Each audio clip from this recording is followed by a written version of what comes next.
राधे राधे, जय श्री कृष्णा। मैं सीमा सिंह बड़ों को चरण स्पर्श, छोटों को प्यार और बराबर वालों को तहे दिल से नमस्कार करती हूँ। आज हम बैसाख मास की चौथ की कहानी सुनने जा रहे हैं। मैं आपको बैसाख मास की चौथ की कहानी के साथ में चंद्रमा को अर्घ्य देते समय क्या बोलना चाहिए वह भी बताऊंगी। आइए अब हम बैसाख मास की चौथ की कहानी सुनते हैं। बहुत पुराने जमाने की बात है। एक गांव में एक वेश्य दंपति अपने इकलौते बेटा बहू के साथ रहते थे। वेश्य दंपति के पास पुरखों की बहुत जमीन जायदाद और धन दौलत थी। बेटा बहू व वेश्य दंपति उस दौलत के साथ ऐशो आराम से गुजर बसर कर रहे थे। बहू घर का, रसोई का सारा काम धंधा करती थी, बर्तन मांजती थी और रसोई का कचरा व गंदा पानी फेंकने के लिए वह घर से बाहर जाती थी। पहले के जमाने में सभी बूढ़ी औरतें घर के चबूतरे पर ही बैठा करती थी और बातें चीतें किया करती थी। तो जब पास पड़ोस की औरतें उस बहू को कचरा डालते हुए देखती तो उससे पूछती कि बहू, हो गया तुम्हारे घर का सारा काम? तो बहू कहती, हाँ माँ जी, आज का तो हो गया, कल का तो भगवान ही जाने। तब वे औरतें वैश्य परिवार की बहू से पूछती कि बहू, आज तुमने खाने में क्या खाया? तो वह बोलती कि बासी कुसी खाया। वैश्य के बेटे की बहू रोज यही जवाब देती थी।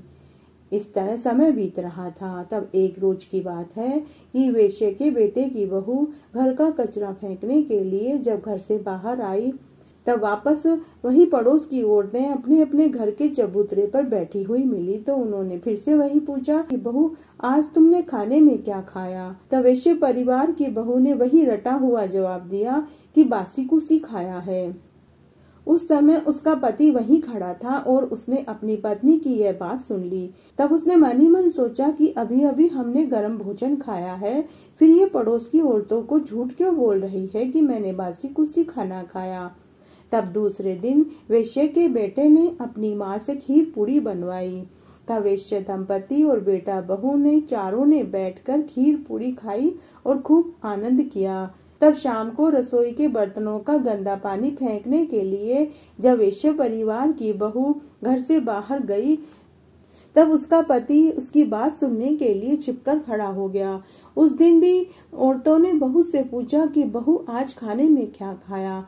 तब उसने फिर से वही कहा कि मैंने बासी कुसी भोजन खाया है। उस दिन उसके पति को अपनी पत्नी पर बहुत गुस्सा आया। उसने मन ही मन सोचा कि आज तो हमने खीर पूरी खाई है और फिर भी ये झूठ बोल रही है कि मैंने बासी कुसी भोजन खाया है। आज तो सच्चाई पता करनी ही पड़ेगी। तब उसका पति कमरे में जाकर सो गया, लेकिन उसे नींद नहीं आ रही थी। वो अपनी पत्नी का इंतजार करने लगा। घर का सारा काम करने के बाद जब उसकी पत्नी कमरे में आई तो कमरे में आते ही उसके पति ने उससे एक ही प्रश्न किया और अपनी पत्नी से कहा कि आज हमने खीर पूरी खाई थी। जब पड़ोस की औरतों ने तुझसे पूछा कि भोजन में क्या खाया तो तूने झूठ क्यों बोला कि बासी कुसी भोजन खाया है? उसकी पत्नी बड़ी ही समझदार थी। उसने कहा, मैंने झूठ कहाँ बोला, मैंने तो सच ही बोला है।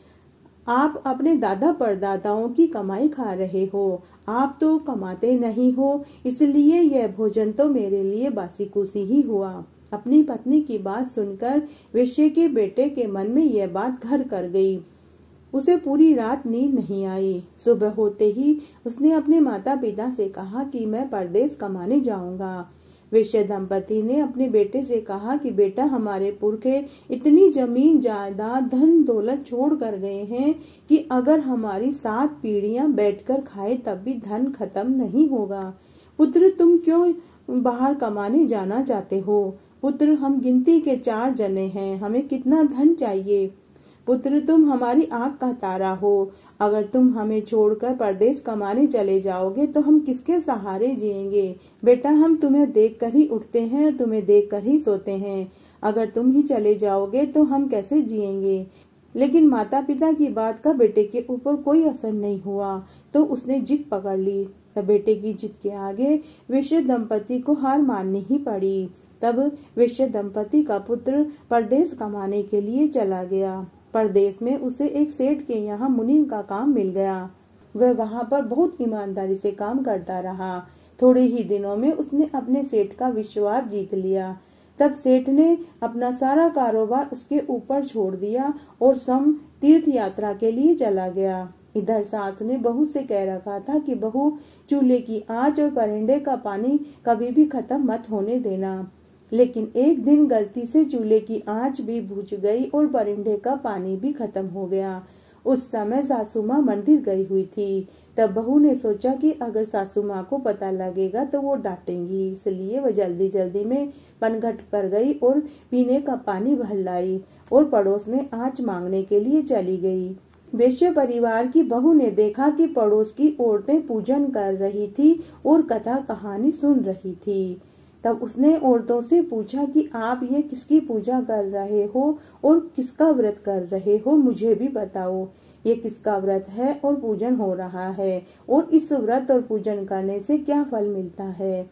तब उन औरतों में बबलू की मम्मी भी थी। उन्होंने कहा कि बहू, हम चौथ माता का व्रत और पूजन कर रहे हैं। इस व्रत को करने से बिछड़ों का मिलन होता है, निपुत्रों को पुत्र मिलता है, कुंवारे लड़के लड़कियों का ब्याह होता है, निर्धन को धन मिलता है और बुजुर्गों को बैकुंठ का वासा मिलता है। बहू, जो कोई भी जिस इच्छा से यह व्रत करता है, माता चौथ उसकी सभी मनोकामनाएं पूरी कर देती है। तब वेश्ये की बहू ने कहा कि मैं भी यह व्रत करना चाहती हूँ, क्योंकि मेरे पति को परदेश कमाने गए हुए कई बरस हो गए हैं। आज तक न तो उनकी कोई चिट्ठी पत्री आई, न ही कोई उनका समाचार आया। मैं भी यह व्रत करना चाहती हूँ, लेकिन मेरे सास ससुर मुझे घर से बाहर ही नहीं निकलने देते, तो मुझे कैसे पता चलेगा कि चतुर्थी तिथि किस दिन है। तब एक समझदार महिला ने कहा कि बहू, तुम एक डिबिया में रोज एक गेहूं का दाना रखती जाना। जिस दिन 30 गेहूं के दाने पूरे हो जाएं, तुम उसी दिन चौथ माता का व्रत पूजन कर लेना, कहानी सुन लेना और रात्रि को चंद्रमा को अर्घ्य देकर व्रत खोल लेना। तुम्हारी सभी मनोकामनाएं जरूर माता चौथ पूरा कर देंगी। तब वैश्य परिवार की बहू ने व्रत की पूरी विधि पूछी और खुशी खुशी घर आ गई। उसने उसी दिन से चौथ माता का व्रत शुरू कर दिया और उन औरतों के कहे अनुसार व्रत करने लगी। उसने अपने व्रत वाली बात अपने सास ससुर को नहीं बताई, वह चोरी छुपे व्रत करती रही। इस तरह व्रत करते हुए उसको कई महीने हो गए। जब भी वह चौथ माता का व्रत करती तो वह चौथ माता और विनायक जी से कहती कि हे चौथ माता, हे विनायक जी, मेरे पति वापस घर लौट आए और मुझे कुछ नहीं चाहिए, मुझे कोई धन वन नहीं चाहिए। चौथ माता ने सोचा कि यदि आज हम इसकी नहीं सुनेंगे तो कलयुग में हमें कौन पूजेगा। तब चौथ माता ने एक रात्रि को वेश्ये के बेटे को सपने में दर्शन देकर कहा कि पुत्र सो रहा है या जाग रहा है। तब उसने कहा कि माँ, न तो मैं सो रहा हूँ न ही जाग रहा हूँ, मैं तो चिंता में पड़ा हूँ। तब चौथ माता ने कहा कि पुत्र, तू अपनी सारी चिंताओं को भूल जा और अपनी पत्नी व बूढ़े माता पिता की सुध ले, वे तुझे बहुत याद करते हैं। तब वेश्या का बेटा बोला, माँ, मैं घर कैसे जाऊँ? सेठ का कारोबार तो बहुत फैला पड़ा है, किसी से उधार का रुपया वापस लेना है तो किसी को देना है। तब चौथ माता बोली कि पुत्र, तू कल सुबह जल्दी उठकर नहाना धोना और दुकान पर जाकर चौथ विनायक का नाम लेकर घी का दीपक जला देना, देखना तेरा सारा काम हो जाएगा। दूसरे दिन वेश्या के पुत्र ने वैसे ही किया। सुबह जल्दी उठा, नहाया धोया और दुकान पर गया। दुकान पर जाते ही उसने चौथ विनायक का नाम लेकर घी का दीपक जला दिया। देखते ही देखते उसका सारा कारोबार अच्छे से सिमट गया। लोग बाग उधार के पैसे जो ले गए थे वे जमा कराने आ गए और दुकान का सारा सामान नकद में बिक गया। यह देखकर दुकान के मालिक को बहुत खुशी हुई। तब वेश्ये के बेटे ने अपने दुकान के मालिक से कहा कि मालिक, मुझे घर छोड़े हुए 12 बरस हो गए हैं। मैं अपने बूढ़े माता पिता और पत्नी से मिलना चाहता हूँ। कुछ दिन के लिए मैं अपने घर जाना चाहता हूँ। अगर आप मुझे अनुमति दे देंगे तो मैं अपने माता पिता से और पत्नी से मिलकर वापस आ जाऊंगा। दुकान के मालिक उससे पहले से ही बहुत खुश था। उसने उसको खूब सारा धन दिया, उसका सारा मेहनताना दिया और उसे घर जाने की अनुमति दे दी। वेश्या का पुत्र धन दौलत लेकर अपने घर की ओर चल दिया। चलते चलते वह जंगल के रास्ते से जा रहा था। तब उसने देखा कि जंगल में एक जगह आग लगी हुई थी। वेश्या के पुत्र ने देखा कि उस आग में एक सर्प जलने वाला था। तब वेश्या के पुत्र ने लकड़ी की मदद से सांप को आग में से निकालकर दूर पटक दिया। इससे उसने सर्प को बचा लिया, लेकिन वह सर्प बहुत बूढ़ा और बीमार था। वह खुद आग में जलकर मरना चाहता था, क्योंकि उसको 100 वर्ष व्यतीत हो चुके थे। वह सर्प योनि से छूटना चाहता था, लेकिन वेश्या के द्वारा उसे बचा लेने पर सांप को बहुत क्रोध आया। सांप ने गुस्से में कहा कि अरे मूर्ख, मैं अपने 100 साल की उम्र पूरी करके सर्प योनि से छूटकर मुक्ति पाने जा रहा था। तूने मुझे बचाकर अच्छा नहीं किया, अब मैं तुझे डसूंगा। इस पर वेश्या का बेटा बोला कि हे नागराज, मैंने तो आपको अग्नि से बचाया और अब आप मुझे ही डसना चाहते हो। तब वेश्या का पुत्र बोला कि हे सर्प देवता, मैं 12 बरस के बाद अपने बूढ़े माता पिता और पत्नी से मिलने के लिए घर जा रहा हूँ।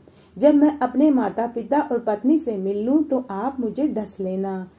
तब सांप ने कहा कि मुझे मानव जाति पर तनिक भी भरोसा नहीं है। एक तो मैं बुढ़ा हूँ और ऊपर से बीमार भी हूँ। तुम तो घर जाकर पलंग पर सो जाओगे और मैं पलंग पर चढ़ने में असमर्थ हूँ। तब वैश्य का पुत्र बोला कि हे सर्प देवता, मैं पलंग पर से चादर लटका दूंगा। आप चादर की मदद से पलंग पर चढ़ जाना और मुझे डस लेना। तब सर्प ने उसे घर जाने दिया। घर आकर वैश्य का पुत्र उदास होकर बैठ गया। वैश्य दंपति अपने बेटे को मिलकर बहुत खुश हुए, लेकिन बेटे को उदास देखकर उसकी उदासी का कारण पूछा, लेकिन उसने कोई उत्तर नहीं दिया। लेकिन उसकी पत्नी बड़ी समझदार थी। उसने कमरे की एक सीढ़ी पर दूध का कटोरा भरकर रख दिया, दूसरी के ऊपर चूरमा, तीसरी सीढ़ी पर बालू रेत, चौथी पर इत्र, पांचवी पर गुलाब के फूल की पंखुड़ियां बखेर दी। इस तरह उसने हर सीढ़ी पर सांप के पसंद की सभी चीजें रख दी।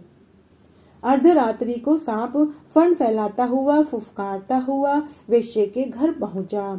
जब वह सीढ़ी पर चढ़ने लगा तो उसे पहली सीढ़ी पर दूध का कटोरा भरा हुआ मिला।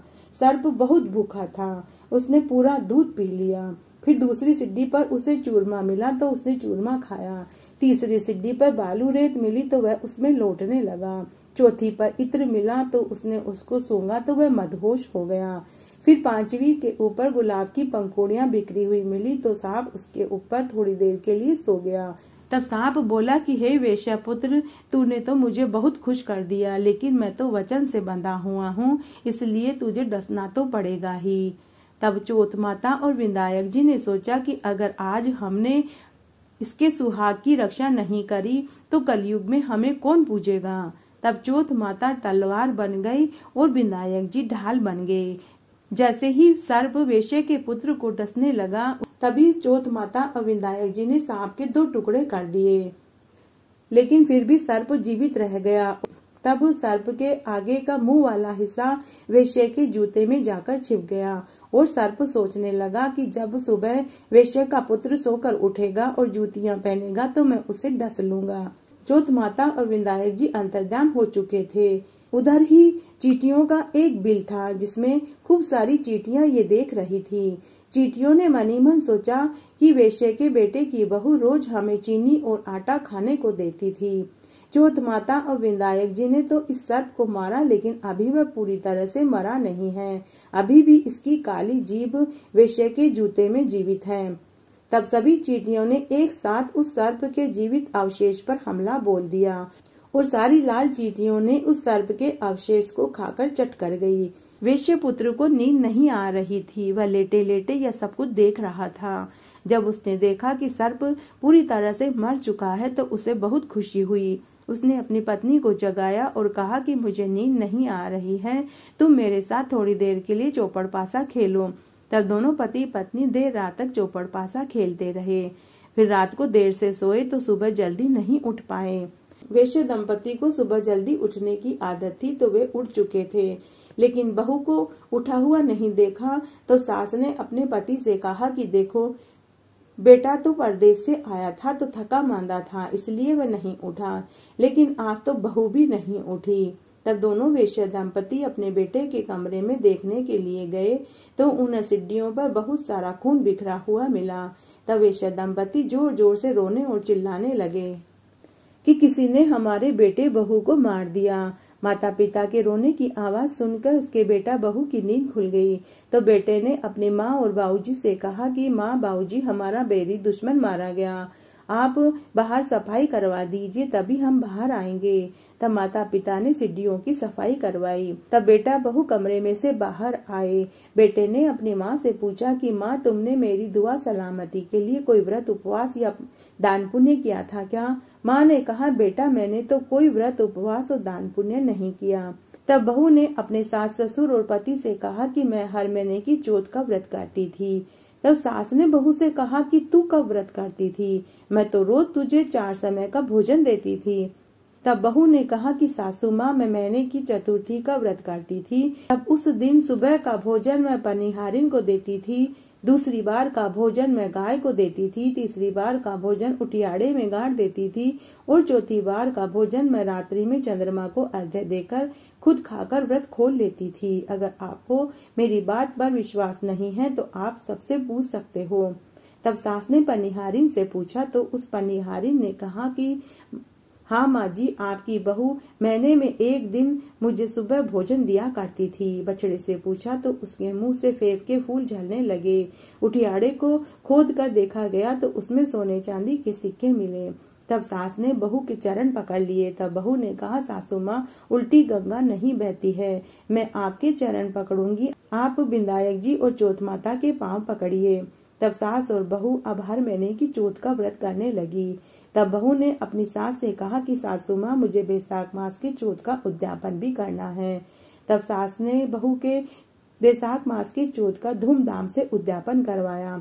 हे चौथ माता, जैसा सुख आपने वैश्य परिवार के बेटे की बहू को दिया वैसे सबको देना। कहानी कहने वाले, सुनने वाले और हुक्कारा भरने वाले को। घटती हो तो पूरी हो, पूरी हो तो परवान चढ़े, भूले बिसरे नाम तेरे भंडार में भरे।